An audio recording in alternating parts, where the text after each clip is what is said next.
Bueno, en tercer lugar, entonces, vamos a invitar al profesor Ángel Garino a presentar el trabajo que realizaron, la investigación acerca de los docentes de formación docente frente al desafío de la producción audiovisual en entornos emergentes en la actualidad.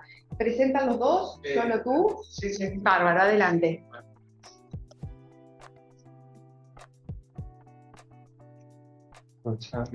Me está acompañando Vilino de Salto. Buen día para todos.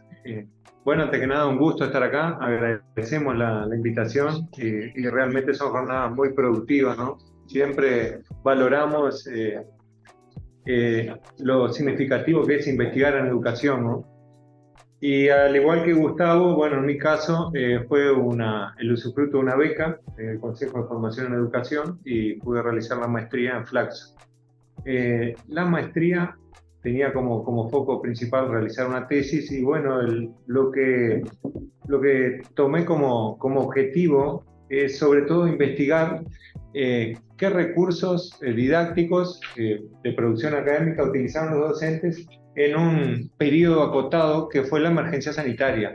O sea, durante ese periodo fue sin dudas una etapa de mucha creatividad para los docentes, ¿no? Creatividad en el sentido que se cortó el vínculo presencial y bueno, lo que tomamos como periodo fue justamente ese lapso de tiempo. En cuanto a la producción académica, nosotros lo que hicimos fue también asociar la producción académica al recurso audiovisual. Y acá un comentario particular. Sobre todo cuando hablamos de producción académica, muchas veces lo acotamos a la producción escrita, ¿no? Y en ese sentido realicé una breve investigación acerca de posibles críticas de por qué no incluir el audiovisual dentro de producción académica, ¿no?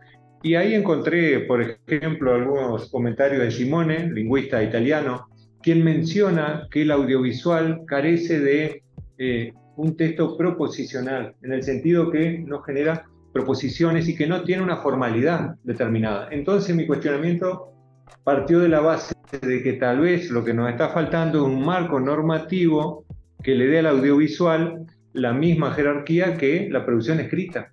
Por ejemplo, las normas APA del audiovisual. O sea, pero realmente creo que eso sería necesario, porque si hay algo que caracterizó la investigación es la heterogeneidad en cuanto a la producción, y lo que hicimos fue una categorización de esas producciones, o sea, con la finalidad de brindar un abanico, ¿no?, de posibilidades del recurso audiovisual como producción académica. Y bueno, una breve síntesis en cuanto a la categorización. Allí encontramos diferentes niveles de producción audiovisual. Un nivel podría ser, por ejemplo, el audio, ¿no? Docentes que trabajaban audio y que le enviaban y compartían con sus estudiantes audios de diferentes temas. Otra posibilidad, un poco más elaborada, ¿cuál era? Eran imágenes fijas, un PowerPoint, por ejemplo, pero con el recurso de una voz en off, o sea, explicando. Y otra posibilidad más elaborada ya era un video editado, ¿no? En todos los casos, lo que aclaro también que el universo de estudio fue bastante amplio, considero, porque en ese periodo me encontraba trabajando en semipresencial y tenía varias regiones, o sea, traté de abarcar, o sea, un universo de estudio amplio en cuanto a estudiantes y a docentes. Y se trabajó con formularios y con entrevistas. Se trabajó con 85 formularios a estudiantes y con 12 entrevistas a docentes y 12 entrevistas a estudiantes, ¿no? Y en todos los casos de los docentes, lo que los caracterizaba era que los que realizaron producción ya tenían una formación previa, o sea, estaban ya muy familiarizados con el recurso audiovisual, ¿no? Y también algo que caracterizaba que era, en muchos casos, la falta de un espacio determinado, ¿no? Más allá que, reitero, lo acotamos a la emergencia sanitaria, no podíamos ingresar a las instituciones, pero también se destacó la falta en las instituciones públicas de un espacio determinado, por ejemplo, para realizar grabaciones, filmaciones, o sea, un espacio que habilitara y que promoviera, ¿no?, esa generación de recursos audiovisuales. Después, en cuanto al recurso audiovisual en sí, la utilización del recurso, otra de las críticas que encontré, ¿cuál fue? Que no generaba un feedback, o sea, era un material que se le entregaba al estudiante, ¿no? Que eso se puede asimilar mucho a recurso escrito. Creo que ahí la principal conclusión, ¿cuál es? Bueno, ¿qué utilización hacemos de ese recurso? Y en mi caso lo asocio mucho a un modelo que estuve estudiando y me gusta mucho, que es el modelo de aulas invertidas, que surgió en Estados Unidos en la década del 90, donde se le acerca al estudiante un material en forma virtual, puede ser, y después la clase específica, si es presencial o puede ser virtual, es para problematizar ese material, ¿no? Entonces ahí se generaría ese feedback, esa retroalimentación a la que hacíamos referencia, ¿no? En cuanto a los estudiantes, lo que señalaban, reitero... Sí, sí, sí. En cuanto a los estudiantes, lo que señalaban es que, en cuanto al recurso específico en sí, ¿no? Lo que señalaban que era, ampliando un poquito la producción académica, ¿no? Muchas veces, y acá lo asocio, de acá lo que valoro, ¿no? La diversidad de las presentaciones, lo asocio a lo que comentaba Gustavo acerca de la deserción. Muchos estudiantes me comentaban que lo que les dificultaba mucho la retroalimentación era el tiempo de evaluación de un docente. O sea, el docente enviaba una tarea, por ejemplo, en marzo, y la evaluación de esa tarea era en mayo, junio, julio o agosto a veces. Y muchos estudiantes me señalaban que eso lo que repercutía era, bueno, en cierto distanciamiento del docente, ¿no? En cuanto a, esto también lo remarco mucho, en cuanto a la tarea, lo que vi en muchos estudiantes y en muchos docentes era que el proceso de aprendizaje parecía resumirse a el envío de una tarea, ¿no? Y a la corrección de esa tarea. Parece que todo el proceso se basaba en qué tarea hay que hacer, cuándo tengo que entregarla y bueno, y por parte del docente, corregir esa tarea y devolverla, ¿no? ¿Cuáles son las dificultades? Bueno, lo que señalaba, el tiempo, muchas veces, ¿no? Después, también en cuanto a la tarea específicamente, lo que quería señalar, ¿cuál era?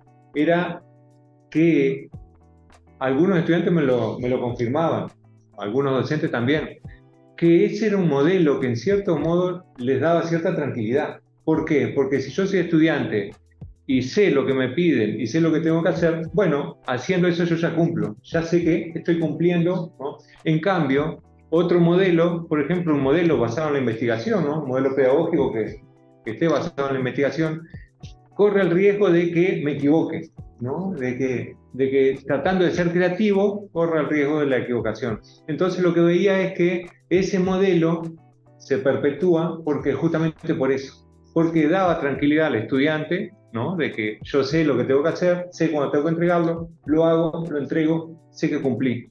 Y al docente también porque, bueno, estos estudiantes entregaron, cumplieron y estos no. O sea, también en cierto modo les daba tranquilidad en cuanto a la evaluación.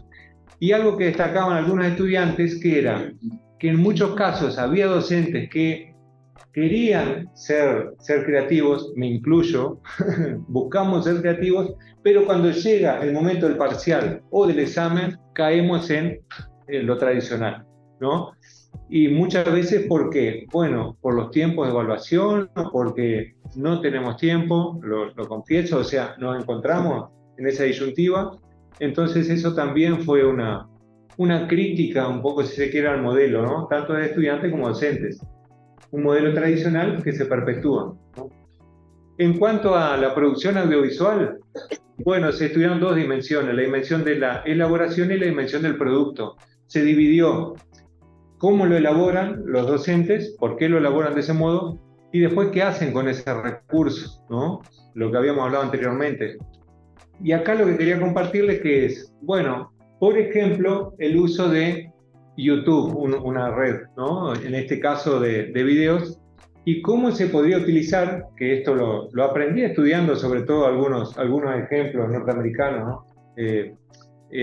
lo que he visto, lo práctico que es en cuanto a la organización de listas de videos. Porque en mi caso particular, bueno, organizo todos los contenidos del año en listas y el estudiante a principio de año puede seleccionar los contenidos que quiere. O sea, también que el estudiante pueda administrarse el tiempo. Alguno necesita más tiempo en un contenido, puede estar más tiempo en eso. Otro necesita más tiempo, por ejemplo, quiere avanzar, puede avanzar. Lo que veo que facilita la administración del tiempo para cada estudiante. ¿Cuál es el riesgo? El riesgo que vi es caer en la clase expositiva, porque todos estos videos, es lo que les comentaba, son expositivos, o sea, es la metodología tradicional. Y ahí, consultando a algunos estudiantes, lo que me comentaban que es, y me llamó la atención, que muchos querían ver el pizarrón, o sea, en una clase, por ejemplo, en un video, querían que el pizarrón apareciera, que hiciera la demostración del pizarrón. Mientras que otros lo que pedían era, bueno, recursos tecnológicos, lo que hablábamos recién, ¿no? Modernos, por ejemplo, modelado 3D, ¿sí? Y bueno, como corolario para cerrar todo, quería también hablar de la importancia de la investigación educativa, pero también la última faceta, tal vez, ¿no? Si se quiere, es la difusión. Y justamente pensando en la difusión, lo que hicimos fue crear una revista digital mensual, se difunde de carácter mensual, donde lo que se busca es incentivar la producción escrita en los estudiantes, ¿no? Muchas veces lo que me confiesan algunos es el temor a exponerse, ¿no? O sea, el temor a exponer algo, a escribir, lo que hablamos hoy, ¿no? El riesgo a exponerme. Y bueno, en este caso hay diferentes posibilidades de participación, desde entrevistas hasta, por ejemplo, lo que puede ser un relato de alguna experiencia, ¿no? Áulica, o por ejemplo trabajos de aula. Y esta revista se descarga desde la página del CERP en departamentos académicos, y como les decía, busca incentivar la producción escrita, ¿no? En el sentido que hay un ejercicio también, ¿no? para realizar una escritura académica, y creemos que después que cualquier estudiante inicia ese camino, bueno, ve lo gratificante que es, incluso desde el punto de vista de plantearnos la duda acerca de lo que estamos haciendo, ¿no? Y acá les comparto el enlace, no quiero extenderme mucho, así que ahí está el enlace para descargar, y además está decir, están invitados para participar, ¿no? Con lo que quieran compartir. Así que, bueno, pues... Una pregunta. Sí. ¿Has encontrado dentro de las tareas y dispositivos, porque trabajaste en semipresencial particularmente, sí, era tiempo de pandemia, pero además era en la modalidad semipresencial? Sí. Tareas o dispositivos de evaluación, de enseñanza, aprendizaje o de evaluación, que fuera la realización de audiovisuales para los alumnos, o sea, que los docentes propusieran a sus alumnos. Claro. Eso. Hoy lo dijiste. ¿Me decís como estrategia de evaluación? Como sí. Estrategia de Sí. Sobre todo lo he visto como el segundo parcial. Muchos estudiantes me lo comentaban. El primer parcial lo realizaban escrito, el segundo parcial sí podía ser. Y acá también algo que, muy buena tu pregunta, Doña, que también asocio la producción audiovisual con lo que hablamos hoy, la oralidad. Porque a muchos estudiantes yo les pido que expliquen una clase, por ejemplo, en un video. Y además les comento que eso les sirve como un ejercicio didáctico también, ¿no? O sea, porque muchas veces cuando voy a dar una clase, no muchas veces, siempre, ¿no? Me expongo, o sea, cómo hablo, cómo me paro, cómo me dirijo. Y bueno, puedo filmarme, pero ustedes se filman tranquilamente en su hogar o donde quieran, en un salón, y después obsérvense cómo se paran, cómo hablan, las muletillas que utilizamos, ¿no? O sea, Ángel, por último, sí. Otro tipo de cosas, eran trabajos, por ejemplo, de videos filmándose, dando una clase o presentando un tema, pero una producción audiovisual, por ejemplo, un documental. Sí, también, que ahí también lo asocio a la crítica que hacía Simone en cuanto al audiovisual. No tengo pruebas de eso, pero yo supongo que los videos que observó Simone serían de producción casera, porque un audiovisual también puede tener un rigor académico, desde el punto de vista que puedo aportarle subtítulos, puedo aportarle referencias bibliográficas, o sea, es exactamente el mismo rigor académico la escritura, desde el punto de vista que tengo texto también escrito. Y además, otra posibilidad que tiene el audiovisual es el alto grado de iconicidad, porque estoy viendo a la persona, estoy viendo los gestos, estoy observando, o sea, en ese sentido, la mayoría de los estudiantes lo que destacaban, claro, era la referencia al ser humano, ¿no? Es importante, es fundamental la escritura, pero Platón ya lo decía, ¿no? El libro es letra muerta, decía, ¿no? En cambio, cuando leo algo, me revive esa persona, pero el audiovisual tiene eso de la imagen que es impresionante, o sea, en el sentido de que tiene un alto grado de iconicidad. Claro, hay que dialogar. Digo, no es una cosa u otra, sino no. fortalecer ese diálogo, ¿no? Eso también, en cuanto a que no es enviarle, lo que hablamos hoy, enviarle al estudiante el recurso, y bueno, que muchos estudiantes me comentaban también, o sea, que a veces consultaban a un docente, ¿no? Y la respuesta era, bueno, buscá en tal página o resumí este PDF de tal página a tal página. Y creo que las estrategias tenemos que repensarlas también en ese sentido, ¿no? ¿Cuáles son las estrategias que buscamos? Es una construcción continua, ¿no? Porque acá está la prueba, yo aplico un modelo tradicional también.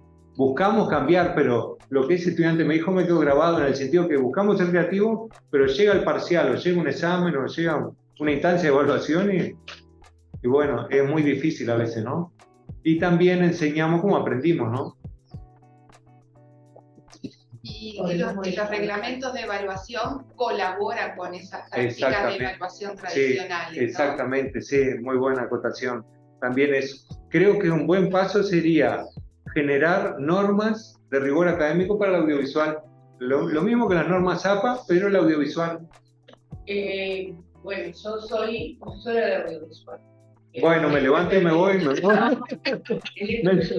Y de formación en comunicación social, pero muchos años en el cual.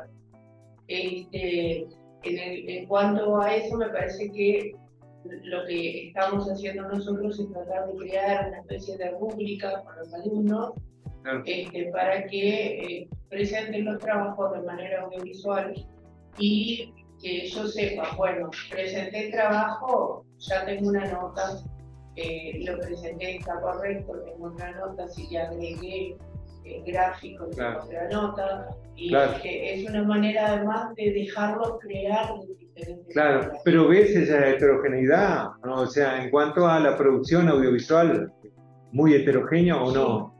Sí. Claro, por eso yo creo que, no digo encasillar, no, claro, quitar la creatividad, pero lo mismo que hay en una producción escrita, ¿no? Cuando hacemos una producción académica escrita, bueno, hay determinadas pautas que tal vez existiera eso para un audiovisual, ¿no? Pero que claro, eso no están escritas. Daría mucho más rigor. No están escritas. Claro. En el audiovisual, bueno, capaz podemos ahora empezar. ¿Qué manejar eso? Yo trabajo en el Instituto de San Ramón, el espacio de Cine Nunca ha abierto mucho. Sí, con Graciela. Graciela ha abierto mucho, se hacen evaluaciones interdisciplinarias con espacios de creación por parte de los alumnos, han participado en eventos. Pero Cineduca es un modelo a nivel latinoamericano, incluso internacional, o sea, único. Eso no hay duda. De manera muy importante en las evaluaciones, los trabajos. Pero no solo eso, sino de las áreas de ciencia de comunicación y todo, con un trabajo. Sí, eso es indudable, pero tal vez como comentaba, ¿no? O sea, acerca de las pautas institucionales, tal vez que haya otra posibilidad, ¿no? ¿Cómo acercar también Cineduca audiovisual a los chicos más chicos? Claro, ellos inclusive tienen trabajo. Los alumnos con las escuelas, y en la parte de bueno, muy bien, muchas gracias.